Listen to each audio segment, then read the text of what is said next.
मोहतरम दोस्तों, कल सुप्रीम कोर्ट ने वो तारीखी फैसला दिया है जिसे भारत की तारीख में सुनहरे अल्फाज के अंदर लिखा जाएगा। 15 दिसंबर 2020 को दिल्ली की साकेत कोर्ट ने तबलीगी जमात के अमीर हजरत जी मौलाना साद साहब, उनके 6 मुआविनीन और 952 जो बैरूनी मेहमान थे, फॉरेनर्स थे, उन सबको बाइज्जत बरी कर दिया था। क्योंकि उस केस के डिटेल्स हम आपको ऑलरेडी बता चुके हैं कि 952 जो बैरूनी मेहमान थे उनके ऊपर 5,000 10,000 रुपये के जुर्माने लगाए गए। तो चूंकि बहुत सारे ऐसे थे जिनके अपने घरों पे लोग परेशान थे उनके अपने मुल्कों में, तो उन्होंने 5,000 10,000 का जुर्माना भर के वो फौरन अपने मुल्कों की तरफ रवाना हो गए। लेकिन उनमें से 45 ऐसे थे जिन्होंने कहा कि नहीं, हम कोर्ट के अंदर केस लड़ेंगे, दूध का दूध और पानी का पानी करेंगे, इसलिए कि इस मुल्क में हम सुरुंग के रास्ते से या हवा में उड़कर नहीं आए हुए हैं। लीगल तरीके से वीजा लेकर ऑथेंटिक तरीके से जब हमने एंट्री की है, यहाँ के इमिग्रेशन और एयरपोर्ट पे हमने सारी इंफॉर्मेशन दी है, उसके बावजूद भी हमारे ऊपर जो जुर्माना लगाया जा रहा है वो इलीगल है। तो उन 45 साथियों ने जो है कोर्ट के अंदर इस मुकदमे को फेस किया। उनमें से 8 को कोर्ट ने जो है खारिज कर दिया। अब बचे हुए जो 37 थे, 37, तो साकेत कोर्ट ने उनको भी बाइज्जत बरी कर दिया। अब कल जो फैसला आया वो एक तारीखी फैसला था। सुप्रीम कोर्ट के जज AM खानविलकर, इन्होंने फैसला दिया कि हमारी गवर्नमेंट की यह जिम्मेदारी बनती है कि साकेत कोर्ट ने जिन 37 साथियों को बाइज्जत बरी किया है, फॉरेनर्स को, उनको उनके मुल्कों तक खैरियत के साथ, आफियत के साथ में पहुंचाए और बाज़ाब्ता जो है उनको इस बात का हुक्म जारी किया गया कि उनके जाने आने और खर्चे वगैरह जितने भी रहेंगे ये गवर्नमेंट की जिम्मेदारी है। मेरे मोहतरम बुजुर्गों, दोस्तों, ये जो फैसला है, इस फैसले से मेरे दिल में हमारे भारत देश का जो जुडिशियल सिस्टम है, हमारा जो संविधान है, हमारा जो कॉन्स्टिट्यूशन है, जो हमारी अदलिया है, उस पर और भरोसा बढ़ा है। हम हमारे सुप्रीम कोर्ट को, AM खानविलकर साहब को और हमारा जो जुडिशियल सिस्टम है उसको सलाम करते हैं, उसकी इज्जत करते हैं, उसको रिस्पेक्ट करते हैं।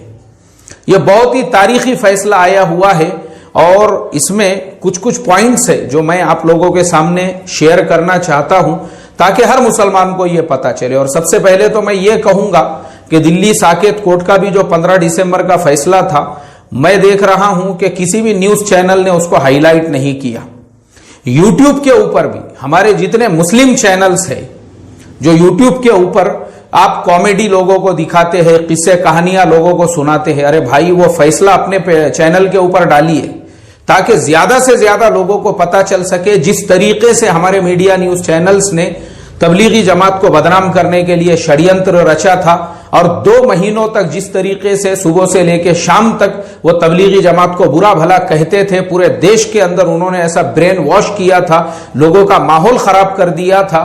वही मीडिया चैनलों के मुंह पर अब ताले लगे हुए हैं जब तबलीगी जमात के अमीर हजरत जी मौलाना साद साहब, उनके 6 कारकुन और 952 साथियों को बाइज्जत बरी कर दिया है। आज कोई चैनल वो दिखाने को तैयार नहीं है। तो देश के सामने सच्चाई लाना यह आपकी जिम्मेदारी है। अगर आपका कोई यूट्यूब चैनल है, उस खबर को हाईलाइट कीजिए, अपने चैनलों के जरिए से लोगों को बताइए और ज्यादा से ज्यादा वो खबर शेयर कीजिए। और कल का जो सुप्रीम कोर्ट का फैसला है, किसी भी मीडिया न्यूज चैनल ने ना उसको दिखाया है। सिर्फ नवभारत टाइम्स के वेबसाइट के ऊपर मुझे ये खबर मिली और उसी के हवाले से मैं आपको ये सारे डिटेल्स बता रहा हूं। लेकिन हमारी जिम्मेदारी बनती है हम इस टॉपिक को ज्यादा से ज्यादा हाईलाइट करके हमारे देशवासियों तक ये पैगाम पहुंचाए कि देखो हमारे मीडिया न्यूज चैनल कितने बड़े झूठे हैं, कितने बड़े मक्कार हैं कि बिला वजह किसी को जलील करना है, बदनाम करना है, ब्लेम करना है। तबलीगी जमात और मुस्लिम समाज के खिलाफ जब जहर फैलाना था, देश के माहौल को इन्होंने खराब किया। लेकिन जब उनको बाइज्जत बरी कर दिया गया तो एक लफ्ज भी बोलने के लिए तैयार नहीं है, क्योंकि इनका काम ही है सिर्फ निगेटिविटी फैलाना, लोगों को जो है नकारात्मक बातें बताना, और जो अच्छाइयां हैं वो ये आपको कभी भी नहीं बताएंगे। ये टॉपिक पे मैं अलग से एक सबक दूंगा। आज का हमारा टॉपिक सिर्फ इतना है कि अल्हम्दुलिल्लाह हम अल्लाह तबारक व तआला का करोड़ों दर्जे शुक्र अदा करते हैं। ये अल्लाह का करम है, ये अल्लाह का फजल है, अल्लाह का एहसान है। और इसके अंदर जैसा कि मैंने अपने पिछले सबक में बताया था कि हमारे हजरत जी मौलाना साद साहब, अब तक मेरे दिल में सिर्फ अपने अमीर होने के नाते से उनके लिए इज्जत, मोहब्बत, एहतराम था, लेकिन मैंने उस दिन भी कहा कि उनकी विलायत, उनकी लिल्लाहियत और अल्लाह की जात से उनका कितना गहरा ताल्लुक है, ये तो उसी दिन जाहिर हो गया कि इतने अरसे के दरमियान में हमारे हजरत जी ने एक भी निगेटिव लफ्ज ना गवर्नमेंट के अगेंस्ट में कहा, ना किसी कोर्ट के अगेंस्ट में कहा, ना कानून के खिलाफ कहा, ना मुल्क के खिलाफ कहा। उसके बावजूद अल्लाह तबारक व तआला ने आपको कामयाबी अता फरमाई। ये आपके विलायत की निशानी है। जिन मीडिया न्यूज चैनल्स ने सुबह से लेकर शाम तक आपको गालियां दी, एक लफ्ज भी आपने उनके बारे में निगेटिव नहीं कहा, यही तो आपके विलायत की निशानी है। और विलायत से बढ़कर अल्लाह के नजदीक आपके कबूलियत की निशानी यह है कि मुझे एक साथी ने बतलाए कि हजरत जी मौलाना साद साहब ने निगेटिव अल्फाज बोलना तो बहुत दूर की बात है, बल्कि वो जो बैरून के साथी थे जिनको जेल की सलाखों के पीछे डाला गया, जब वो अपने मुल्कों को वापस जाने लगे तो उनको ये समझाया, देखो भारत हमारा देश है, हम अपने देश से बहुत मोहब्बत करते हैं। अगर हमारे देश के अंदर आप लोगों को कुछ तकलीफ पहुंची है, हमारे देश में अगर आप लोगों के साथ में जो सुलूक किया गया है, तो हम आपसे ये रिक्वेस्ट और दरखास्त करते हैं कि अपने देश में जाकर, अपने मुल्क में जाकर हमारे मुल्क की बुराई बिल्कुल मत करना। वहां जाकर बिल्कुल ये मत बोलना कि भारत में जो है आपको किस तरीके से जो है जेल में डाला गया या आपके साथ जो भी सुलूक किया गया, हमारे देश की बुराई अपने मुल्क में जाकर नहीं करना, बल्कि इस पे सब्र करना, अल्लाह से दुआ करना हमारे इस देश के लिए। मेरे मोहतरम बुजुर्गों, ये बयान जब मैंने सुना और ये बात जब मुझ तक पहुंची तो मेरे तो आंखों में से आंसू जारी हो गए। मैं कहने लगा, हे अल्लाह, ये इंसान किस मिट्टी का बना हुआ है, ये तेरा जो बंदा है ये किस मिट्टी का बना हुआ है। इनके अखलाक, इनके किरदार, ऐसी हालतों के अंदर तो लोग तो बद्दुआएं शुरू कर देते हैं, अल्लाहुम्मा शत्तित शमलहुम व फर्रिक जमाअहुम व खालिफ बैना कलिमतिहिम वम्हु आसारहुम वक्ता दाबिरहुम वअनजिल बिहिम बासकल लदी ला तरुद्दुहु अनिल कौमिल मुजरिमीन। यहां तो बद्दुआएं शुरू हो जाती है।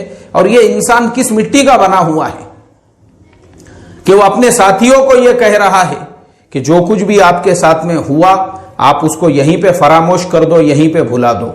आपके मुल्क में जाकर हमारे मुल्क की बुराई मत करना, यहां पे जो आपके साथ में सुलूक हुआ।